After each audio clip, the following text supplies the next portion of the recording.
You might not have thought about it, but the world's got a big pirate problem, and it's increased in recent years. Maintaining freedom of navigation of the world's oceans and seas is one of the United States Navy's highest priority missions. This mission has brought it into increasing confrontation with the Chinese military in the past decade, but not all confrontations are so high profile. The US Navy has often been tasked with leading and coordinating anti-piracy operations. But what's the real story behind the evolution of modern piracy? And how do these modern-day pirates operate? And where are their strongholds? And when it comes to confronting these sea bandits, how do American sailors and their allies strategize and execute their missions? Join us in this video to uncover the answers. Piracy has been a threat to commercial navigation since ancient times, and pirates have been regarded with disdain stretching through all of those centuries. One of the more famous pirate hostages in history was Julius Caesar. When he was finally ransomed, he wasted no time in going after his former captives. He found them, cut their throats, and crucified them in retaliation. Despite centuries of disdain, states would sometimes sponsor piracy to harass their geopolitical opponents and take in more money. They would issue letters of marque for such a purpose. England's sponsoring of privateers against Spanish treasure fleets in the 16th century might be the most famous example.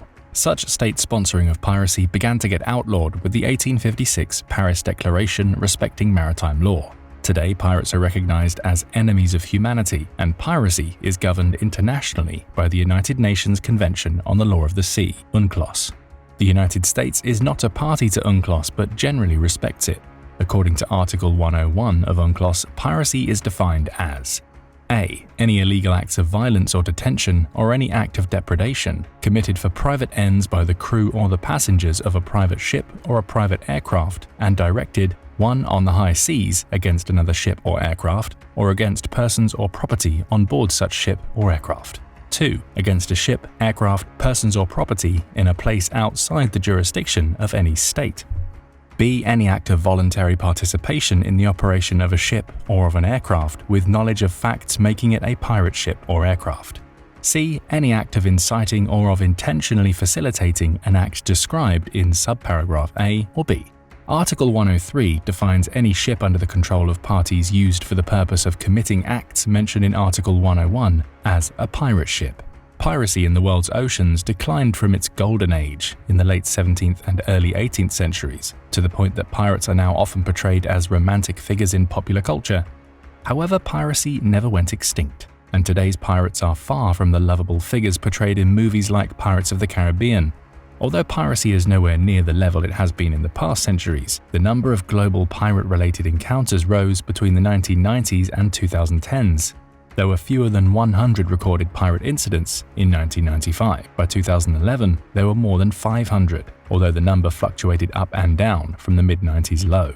Modern piracy is mostly concentrated in waters around West Africa, the West Indian Ocean, and Southeast Asia. The American public became better acquainted with the reality of today's pirates in the so-called Captain Phillips incident of 2009, which was the basis of the movie of the same name in 2013. On April 8th, the merchant ship Maersk Alabama was attacked by 4 pirates sailing off the coast of Somalia. After a scuffle where the crew fought back, the pirates decided to abort their attempt to hijack the ship, but made off with its captain as a hostage in one of the lifeboats. Phillips was held hostage until the 12th, when a group of 3 snipers with the Naval Special Warfare Development Group, more famously known as SEAL Team 6, killed 3 pirates with 3 shots. The remaining pirate, Abdullahi Muse, was captured and imprisoned in the United States. Captain Phillips returned home safely and no other crew members were harmed. Although the American public rightly marveled at the efficacy of their military's best personnel, the incident exposed new dangers they had not been subjected to for centuries. The Maersk Alabama was the first vessel with an American flag registered in the United States and subject to American law to be boarded by pirates since the early 19th century, when the country went to war with the Barbary pilots in the Mediterranean. Piracy may have declined in its frequency compared to prior centuries, but it's still more of a problem than the general public realizes. In 2020, Indian ship owners, who disproportionately sail some of the world's most piracy-prone waters, estimated that pirates cost the global shipping trade $9 billion per year. At the time, the specialized publication Supply Chain reported that pirates from Somalia alone had captured 26 ships with 600 crew members. As Somalia has not had an effective government since 1991, when that country's civil war began, it's a natural hotspot for producing criminal enterprises. Somalia's geography also helps to incentivize piracy there. It has the longest coastline of any country on the African mainland at 3,025 kilometers. Somali pirates have been reported in the waters far beyond their homeland as well. Attacks have been reported as far west as the coasts off the border between Yemen and Saudi Arabia in the Gulf of Aden, thousands of kilometers east and north into the Indian Ocean, and as far south as the coast of Mozambique, opposite Madagascar.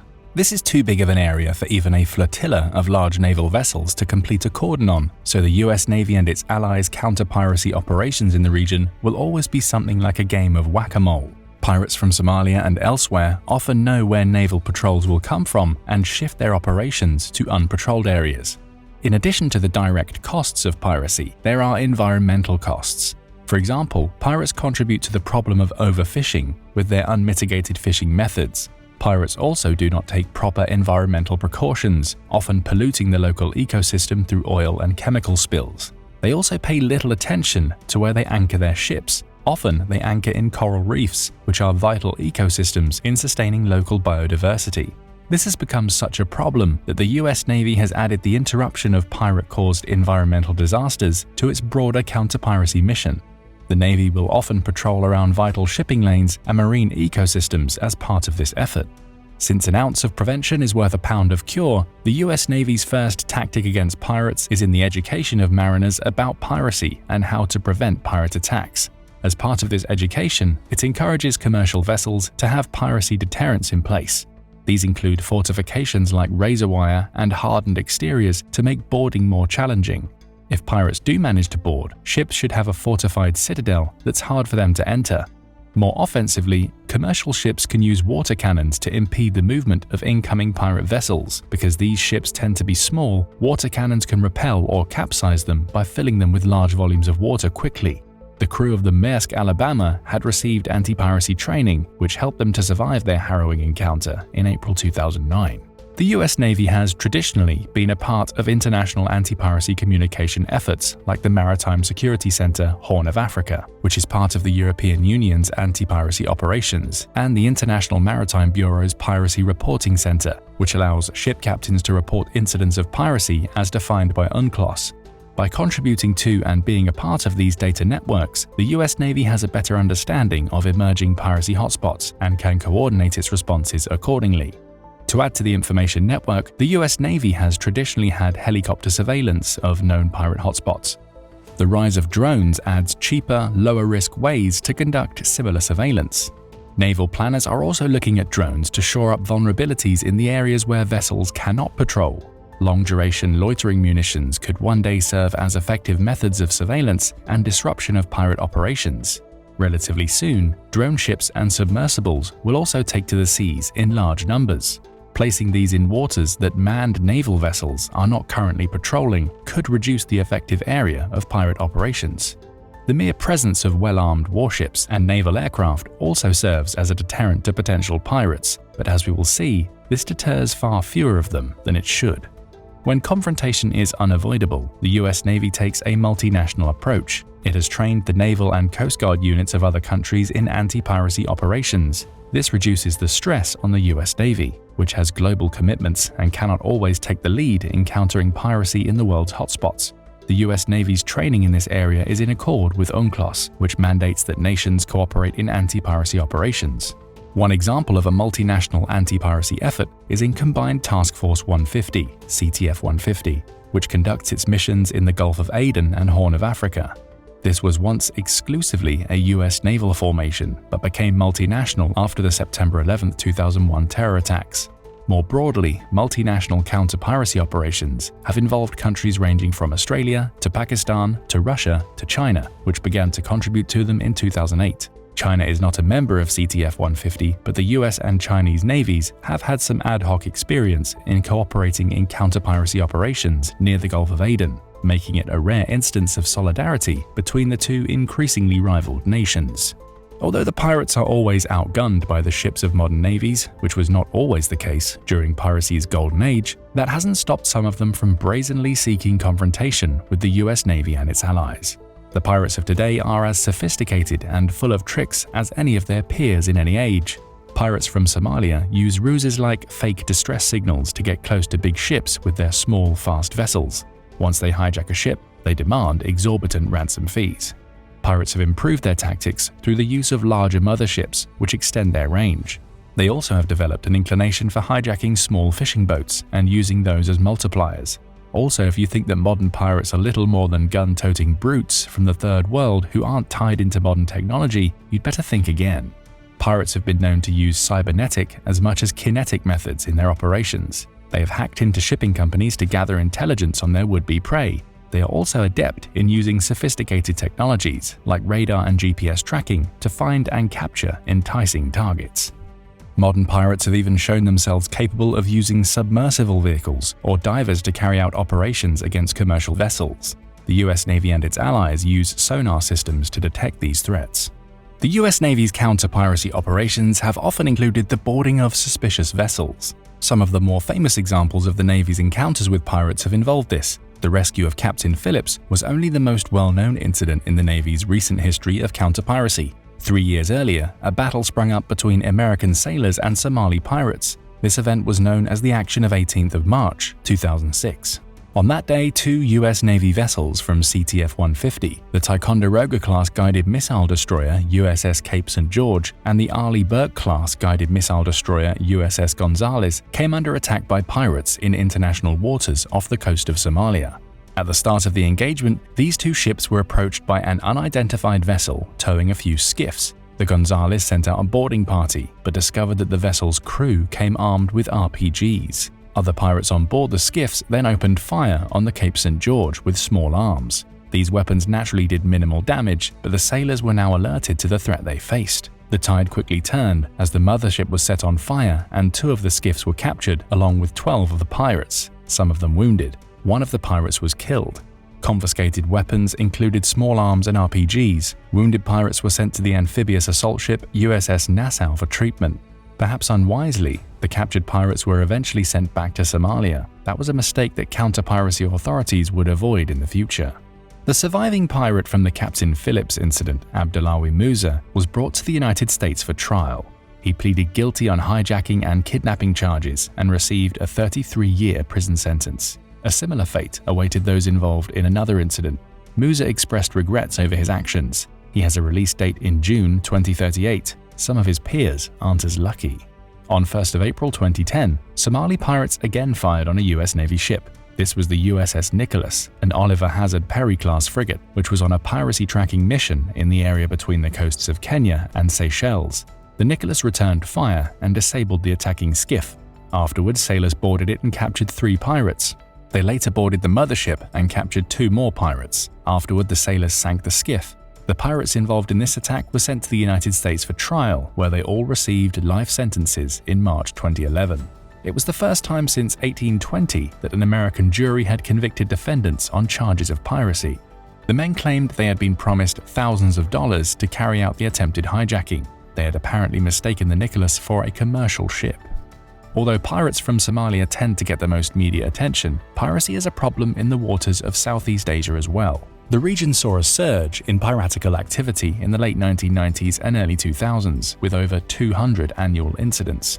One of the more notable ones came in October 1999, when the Japanese flagship Alondra Rainbow was hijacked off the waters of Indonesia by pistol and knife-wielding pirates, who sent the crew adrift in a life raft. The pirates were eventually arrested by the Indian Navy and Coast Guard. A report in Time estimated that 41% of the world's piracy incidents took place in Southeast Asian waters between 1995 and 2013. In contrast, 28% of them took place in the West Indian Ocean, which includes Somalia. The West African coast accounted for 18% of piracy incidents in the same period. 136 mariners were killed in the waters of Southeast Asia during these years.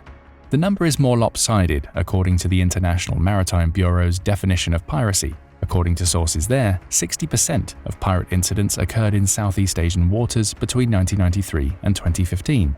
By comparison, just 17% occurred near Somalia. After a decline in the late 2010s, piracy incidents in Southeast Asia have increased again in the past few years. The International Maritime Bureau reported that between January and June 2023, there were 35 reported piracy incidents, an increase of 25% compared to the same period in 2022. Still, other observers reported that the number of incidents was higher. The Regional Cooperation Agreement on Combating Piracy and Armed Robbery Against Ships in Asia Information Sharing Center, ReCAP ISC, reported 59 incidents of piracy in the first half of 2023, with 41 of them occurring in the Straits of Malacca and Singapore. 27 incidents were reported over the same period in 2022. ReCAP reported a total of 1,822 piracy-related incidents between 2007 and 2021. Most of them involved pirates reselling the vessels they hijacked, stealing oil cargo from the plentiful tankers that move through these shipping lanes, and kidnapping merchant crews for ransom. Because nearly a quarter of the world's commerce passed through Southeast Asia's shipping lanes, and because there is a broad income gap in the nearby countries, piracy is an attractive option to many young men in the area. Local officials who earn low salaries are often involved in the act, informing pirates of the routes of vessels transiting through local waters. Sometimes these local officials will not prosecute captured pirates. Fighting national and local corruption is therefore a necessary component in counter-piracy operations and piracy prevention, one which the US Navy can do little about. However, it is active in other ways. To counter piracy in the waters of Southeast Asia, the United States is a participant in ReCAP, along with 20 other states from Europe and Asia. Australia is also a member. ReCAP is headquartered in Singapore and came into force on September 29, 2006. The United States' participation in this organization includes lending its naval expertise to regional forces so that they can be better equipped to fight the piracy in their home waters. Cross-training exercises are part of this effort. One of the more notable exercises is called Southeast Asia Cooperation and Training, SEACAT, which prepares participants to combat terrorism, piracy, illegal fishing, and smuggling. These summer exercises, which began in 2002, emphasize the practice of identifying, boarding, and tracking vessels suspected as being involved in activity that goes against international maritime law. Participants are trained to respond to simulated reports of piracy ranging from the Straits of Malacca and Singapore to the Andaman Islands and the South China Sea. Afterward, they are dispatched to respond with the aircraft and ships from participating navies. In 2019, participants included the United States and 10 other nations from the Indo-Pacific region. Despite the ongoing counter-piracy operations, some international law and piracy experts have suggested that UNCLOS falls short of comprehensively dealing with the threat that pirates pose. For example, the definition in Article 101 limits piracy to actions committed for private ends, which theoretically makes these acts legal if they are committed for public or political purposes. UNCLOS also describes piracy as an act committed on the high seas. The problem with this definition, especially in the confined waters of Southeast Asia, is that such actions are usually committed within the exclusive economic zones of one nation or another, rather than on the high seas. Indeed, most piracy operations in Southeast Asia are smash-and-grab events that take place while commercial ships are at anchor. As such, this loophole in UNCLOS limits the ability of states in the area to hold pirates accountable for the true nature of their crimes. UNCLOS also requires that 2 ships be involved for an incident to be considered piratical, but sometimes there is only one. Legal and institutional changes, they argue, will be needed to counter the vast organized criminal enterprises that plan and finance these incidents of piracy in Southeast Asia. The general public in developed countries tends to see pirates as comedic and even sympathetic figures from a bygone era. How else would one explain phenomena like International Talk Like a Pirate Day? However, piracy is a much realer threat for mariners transiting some of the world's busiest shipping lanes, and it's big business in places like Southeast Asia. The US Navy continues to play a leading role in worldwide counter-piracy efforts, but with such strong incentives in underdeveloped parts of the world, eradication remains an elusive ideal. What do you think the future of the US Navy's counter-piracy operations will be? Will the arrival of drones and drone ships and submersibles help to eradicate the problem? Will the shortcomings in UNCLOS be addressed with a future international convention? Don't forget to let us know in the comments. Also, make sure to hit the like button and subscribe to the channel for more military analysis from military experts.